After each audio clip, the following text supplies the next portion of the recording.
قرآن قرآن قرآن کی روشنی، قرآن کی روشنی۔ الحمدللہ رب العالمین والصلاة والسلام علی خاتم النبیین، اما بعد فاعوذ باللہ من الشیطان الرجیم، بسم اللہ الرحمن الرحیم۔ الصلاة والسلام علیک یا رسول اللہ وعلی آلک واصحابک یا حبیب اللہ۔ الصلاة والسلام علیک یا نبی اللہ وعلی آلک واصحابک یا نور اللہ۔ ہمارے پیارے کریم آقا صلی اللہ علیہ وسلم نے ارشاد فرمایا ہے، تم جہاں بھی ہو مجھ پر درود پڑھو کہ تمہارا درود مجھ تک پہنچتا ہے۔ صلو علی الحبیب صلی اللہ تعالی علی محمد وعلی آلہ وصحبہ وبارک وسلم۔ آئیے پروگرام میں کچھ آیتوں کو شامل کرتے ہیں، ان کا ترجمہ اور تفسیر آپ کے سامنے بیان کرتے ہیں۔ توجہ کے ساتھ اللہ پاک کے پاکیزہ کلام کی تلاوت کو سماعت کیجیے۔ اعوذ باللہ من الشیطان الرجیم، بسم اللہ الرحمن الرحیم۔ والوالدات يرضعن أولادهن حولين كاملين لمن أراد أن يتم الرضاعة وعلى المولود له رزقهن وكسوتهن بالمعروف لا تكلف نفس إلا وسعها لا تضار والدة بولدها ولا مولود له بولده وعلى الوارث مثل ذلك فإن أرادا فصالا عن تراض منهما وتشاور فلا جناح عليهما وإن أردتم أن تسترضعوا أولادكم فلا جناح عليكم إذا سلمتم ما آتيتم بالمعروف واتقوا اللہ واعلموا ان اللہ بما تعملون بصیر۔ ترجمہ کنز الایمان۔ اور مائیں اپنے بچوں کو پورے 2 سال دودھ پلائیں۔ یہ حکم اس کے لیے ہے جو دودھ پلانے کی مدت پوری کرنا چاہے، اور بچے کے باپ پر رواج کے مطابق عورتوں کے کھانے اور پہننے کی ذمہ داری ہے۔ کسی جان پر اتنا ہی بوجھ رکھا جائے گا جتنی اس کی طاقت ہو۔ ماں کو اس کی اولاد کی وجہ سے تکلیف نہ دی جائے، اور نہ باپ کو اس کی اولاد کی وجہ سے تکلیف دی جائے، اور جو باپ کا قائم مقام ہے اس پر بھی ایسا ہی حکم ہے۔ پھر اگر ماں باپ دونوں آپس کی رضامندی اور مشورے سے دودھ چھڑوانا چاہیں تو ان پر گناہ نہیں، اور اگر تم چاہو کہ دوسری عورتوں سے اپنے بچوں کو دودھ پلواؤ تو بھی تم پر کوئی مضائقہ نہیں، جبکہ جو معاوضہ دینا تم نے مقرر کیا ہو وہ بھلائی کے ساتھ ادا کرو، اور اللہ سے ڈرتے رہو اور جان رکھو کہ اللہ تمہارے کام دیکھ رہا ہے۔ تفسیر۔ والوالدات یرضعن اولادہن حولین، اور مائیں اپنے بچوں کو پورے 2 سال دودھ پلائیں۔ طلاق کے بعد یہ سوال طبعاً سامنے آتا ہے کہ اگر طلاق والی عورت کی گود میں شیرخوار بچہ ہو، یعنی دودھ پیتا بچہ ہو، تو اس کی جدائیگی کے بعد اس کی پرورش کا کیا طریقہ ہوگا۔ اس لیے حکمت کا تقاضا تھا کہ بچے کی پرورش کے متعلق ماں باپ پر جو احکام ہے وہ اس موقع پر بیان کر دیے جائے، لہذا یہاں ان مسائل کا بیان ہوا۔ آیت کا خلاصہ اور اس کی وضاحت یہ ہے کہ مائیں اپنے بچوں کو پورے 2 سال دودھ پلائیں۔ 2 سال مکمل کرانے کا حکم اس لیے ہے جو دودھ پلانے کی مدت پوری کرنا چاہے، کیونکہ 2 سال کے بعد بچے کو دودھ پلانا ناجائز ہوتا ہے، اگرچہ 2.5 سال تک دودھ پلانے سے حرمت رضاعت ثابت ہو جاتی ہے، اور اگر وہ میاں بیوی باہمی مشورے سے کسی اور سے بچے کو دودھ پلوانا چاہیں تو اس میں بھی کوئی حرج نہیں۔ البتہ اس صورت میں دودھ پلانے والی عورت کو اس کی اجرت صحیح طریقے سے ادا کی جائے گی، ماں کو اس کی اولاد کی وجہ سے تکلیف نہ دی جائے، اور نہ باپ کو اس کی اولاد کی وجہ سے تکلیف دی جائے۔ ماں کو ضرر دینا یہ ہے کہ جس صورت میں اس پر دودھ پلانا ضروری نہیں اس میں اسے دودھ پلانے پر مجبور کیا جائے، اور باپ کو ضرر دینا یہ ہے کہ اس کی طاقت سے زیادہ اس پر ذمہ داری ڈال دی جائے۔ یہ آیت کا معنی یہ ہے کہ نہ ماں بچے کو تکلیف دے اور نہ باپ۔ ماں کا بچے کو ضرر دینا یہ ہے کہ اس کو وقت پر دودھ نہ دے اور اس کی نگرانی نہ رکھے، یا اپنے ساتھ مانوس کر لینے کے بعد چھوڑ دے، اور باپ کا بچے کو ضرر دینا یہ ہے کہ مانوس بچے کو ماں سے چھین لے یا ماں کے حق میں کوتاہی کریں جس سے بچے کو نقصان پہنچے۔ یہاں یہ بھی ذہن میں رکھیں کہ دودھ پلانے کے حوالے سے جو باپ کا قائم مقام ہے اس کا بھی یہی حکم ہے۔ بچے کو دودھ پلانے کے متعلق آئیے چند احکامات مزید سنتے ہیں۔ نمبر 1، ماں خواہ مطلقہ ہو یا نہ ہو، اس پر اپنے بچے کو دودھ پلانا واجب ہے، بشرطے کہ باپ کو اجرت پر دودھ پلوانے کی قدرت نہ ہو، یا کوئی دودھ پلانے والی میسر نہ آئے، یا بچہ ماں کے سوا اور کسی کا دودھ قبول نہ کرے۔ اگر یہ باتیں نہ ہوں، یعنی بچے کی پرورش خاص ماں کے دودھ پر موقوف نہ ہو، تو ماں پر دودھ پلانا واجب نہیں، مستحب ہے۔ نمبر 2، دودھ پلانے میں 2 سال کی مدت کا پورا کرنا لازم نہیں۔ اگر بچے کی ضرورت نہ رہے اور دودھ چھڑانے میں اس کے لیے خطرہ نہ ہو تو اس سے کم مدت میں بھی چھڑوانا جائز ہے۔ 3، بچے کی پرورش اور اس کو دودھ پلوانا باپ کے ذمہ واجب ہے، اس کے لیے وہ دودھ پلانے والی مقرر کرے، لیکن اگر ماں اپنی رغبت سے بچے کو دودھ پلائے تو مستحب ہے۔ 4، شوہر اپنی بیوی کو بچے کے دودھ پلانے کے لیے مجبور نہیں کر سکتا، اور نہ عورت شوہر سے بچے کے دودھ پلوانے کی اجرت طلب کر سکتی ہے جب تک کہ اس کے نکاح یا عدت میں رہے۔ 5، اگر کسی شخص نے اپنی بیوی کو طلاق دی ہو اور عدت گزر چکی ہو تو وہ اس سے بچے کے دودھ پلانے کی اجرت لے سکتی ہے۔ 6، بچے کے اخراجات باپ کے ذمہ ہوں گے نہ کہ ماں کے ذمہ۔ آیت سے یہ بھی معلوم ہوا کہ بچے کا نسب باپ کی طرف شمار کیا جاتا ہے، کیونکہ اللہ نے مولودن یعنی بچے کو لہو یعنی مذکر کی ضمیر کی طرف منسوب کر کے بیان فرمایا، لہٰذا اگر باپ سید ہو اور ماں غیر سید ہو تو بچہ سید ہے، اور اگر باپ غیر سید اور ماں سیدہ ہو تو بچہ غیر سید ہی شمار ہوگا۔ وَعَلَى الْوَارِثِ مِثْلُ ذَلِكَ، اور جو باپ کا قائم مقام ہے اس پر بھی ایسا ہی ہے، یعنی اگر باپ فوت ہو گیا ہو تو جو ذمہ داریاں باپ پر ہوتی ہیں وہ اب اس کے قائم مقام پر ہوں گی۔ اللہ پاک ہمیں اس آیت کی برکتیں نصیب فرمائے۔ فرمان مصطفیٰ صلی اللہ تعالی علیہ وآلہ وسلم ہے، اس نے مجھ پر ایک بار درود پاک پڑھا، اللہ پاک اس پر 10 رحمتیں نازل فرماتا ہے۔ صلو علی الحبیب صلی اللہ تعالی علی محمد صلی اللہ علیہ وسلم۔ آئیے کھانے کے متعلق ہم کچھ سنت آداب بھی سیکھ رہے تھے، آج بھی انشاءاللہ کچھ مدنی پھول آپ کے سامنے پیش کرتا ہوں کہ ہمیں کھانا تو کھانا ہے، لیکن ظاہر ہے کہ صرف کھانا لذت کے لیے، اپنا پیٹ بھرنے کے لیے نہیں ہونا چاہیے، اس میں بھی ہم کیا کیا ثواب کے ذرائع اختیار کر سکتے ہیں۔ آئیے اس حوالے سے کچھ باتیں سنتے ہیں۔ نمبر 1، کھانے سے مقصود حصول لذت اور خواہش کی تکمیل نہ ہو، بلکہ کھاتے وقت یہ نیت کر لیجئے میں اللہ پاک کی عبادت پر قوت حاصل کرنے کے لیے کھانا کھا رہا ہوں۔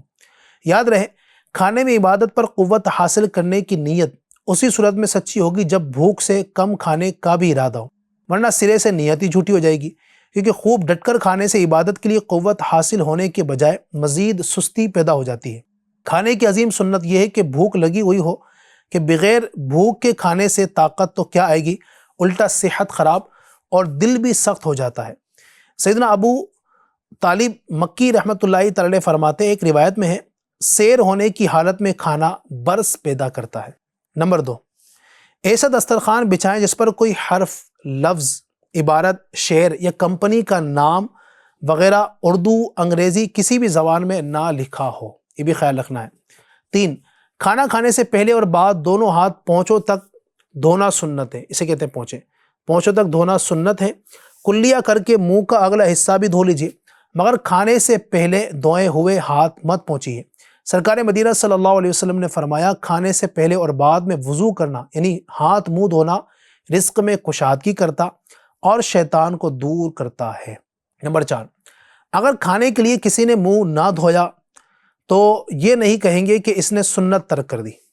نمبر 5، کھاتے وقت الٹا پاؤں بچھا دیجیے اور سیدھا گھٹنا کھڑا رکھیے، یا سرین پر بیٹھ جائیے اور دونوں گھٹنے کھڑے رکھیے، یا 2 زانو بیٹھیے، تینوں میں سے جس طرح بھی بیٹھیں گے سنت ادا ہو جائے گی۔ نمبر 6، اسلامی بھائی ہوں یا اسلامی بہن، سبھی چادر یا کرتے کے دامن کے ذریعے پردے میں پردہ ضرور کریں، ورنہ کپڑے تنگ ہوئے یا کرتے کا دامن اٹھا ہوگا تو گھر کے افراد وغیرہ بدنگاہی کے گناہ میں پڑ سکتے ہیں۔ اگر پردے میں پردہ ممکن نہ ہو تو 2 زانو بیٹھیے کہ سنت بھی ادا ہو جائے گی اور خود بخود پردہ بھی ہو جائے گا۔ کھانے کے علاوہ بھی بیٹھنے میں پردے میں پردہ کی عادت بنانی چاہیے۔ نمبر 7، 4 زانو یعنی چوکڑی مار کر بیٹھے ہوئے کھانا سنت نہیں، اس سے پیٹ باہر نکلتا ہے۔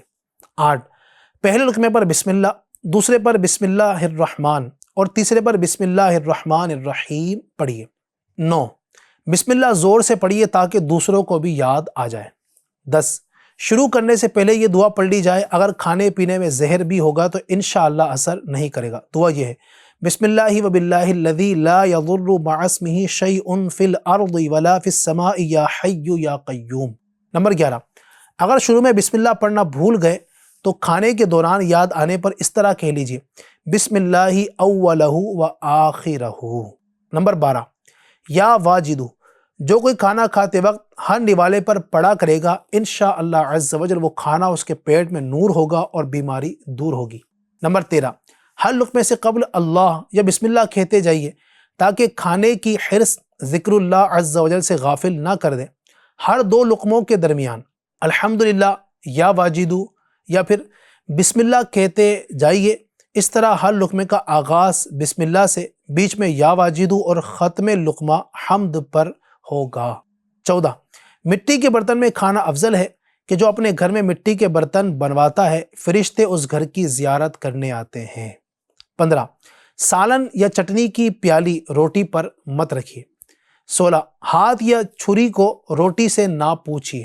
17 زمین پر دسترخوان بچھا کر کھانا سنت ہے، ٹیک لگا کر ننگے سر یا ہاتھ زمین پر ٹیک لگا کر جوتے پہن کر لیٹے لیٹے یا 4 زانو یعنی چوکڑی مار کر مت بیٹھیے۔ 18 روٹی اگر دسترخوان پر آ گئی تو سالن کا انتظار کیے بغیر کھانا شروع فرما دیجیے۔ 19 اول آخر نمک یا نمکین کھائیے کہ اس سے 70 بیماریاں دور ہوتی ہیں۔ نمبر 30 روٹی ایک ہاتھ سے نہ توڑیے کہ مغروروں کا یعنی گھمنڈیوں کا طریقہ ہے۔ نمبر 21 روٹی الٹے ہاتھ میں پکڑ کر سیدھے ہاتھ سے توڑیے کہ یہ سنت ہے۔ ہاتھ بڑھا کر تھال یا سالن کے برتن کے عین بیچ میں اوپر کر کے روٹی اور ڈبل روٹی وغیرہ توڑنے کی عادت بنائیے، اس طرح اجزاء کھانے میں ہی گریں گے ورنہ دسترخوان پر گر کر ضائع ہو سکتے ہیں۔ نمبر 22 سیدھے ہاتھ سے کھائیے، الٹے ہاتھ سے کھانا پینا لینا دینا شیطان کا طریقہ ہے۔ اللہ پاک ہمیں کھانے پینے کی سنتوں پر عمل کرنے کی توفیق عطا فرمائے اور کھانے پینے اس طرح دیگر جو بھی معاملات ہیں ان کے آداب بجا لانے کی توفیق عطا فرمائے، آمین بجاہ خاتم النبیین صلی اللہ علیہ وسلم۔ یا الہی رحم فرما مصطفیٰ کے واسطے، یا رسول اللہ کرم کیجے خدا کے واسطے، مشکلیں حل کر شہ مشکل کشا کے واسطے، کربلائے رد شہید کربلا کے واسطے، سید سجاد کے صدقے میں ساجد رکھ مجھے، علم حق دے باقر علم خدا کے واسطے، صدق صادق کا تصدق صادق الاسلام کر، بے غضب راضی و کاظم اور رضا کے واسطے، بہار معروف و سری معروف دے بے خود سری، جند حق میں گنجلے دے باصفا کے واسطے، بہار شبلی شیر حق دنیا کے کتوں سے بچا، ایک کارک عبد واحد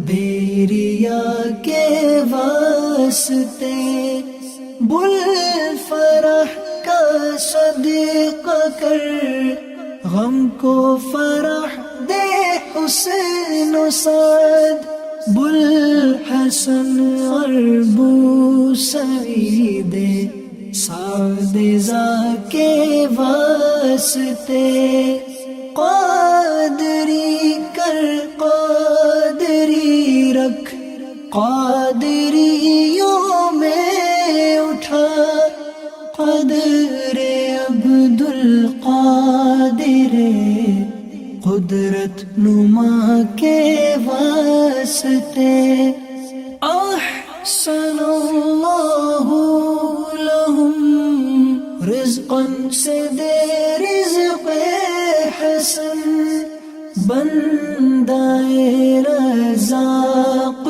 تاج الاصفیاء کے واسطے نصر ابی صالح کا صدقہ صالح و منصور رکھ دے حیات دی محیی جاں فضا کے واسطے طور عرفان و علو حمد و حسن و بہا دے علی موسیٰ حسن احمد بہا کے واسطے بہار ابراہیم مجھ پر نار غم گلزار کر بھیک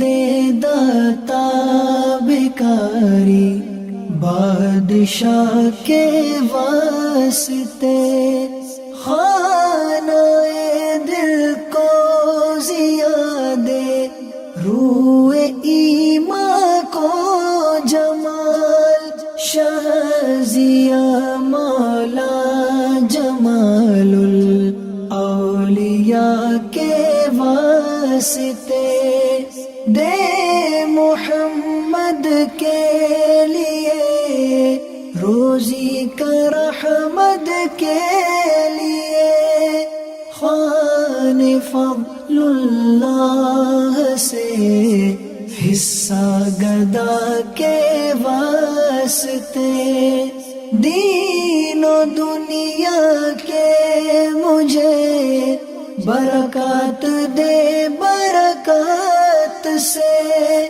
عشق حق دے عشقی عشق انتماء کے واسطے حب اہل بیت دے آل محمد کے لیے کر شہید عشق حمزہ پیشوا کے واسطے دل کو اچھا تن کو ستھرا جان کو پر نور کر اچھے پیارے شمس دی بدر العلا کے واسطے دو جہاں میں خادم آل رسول اللہ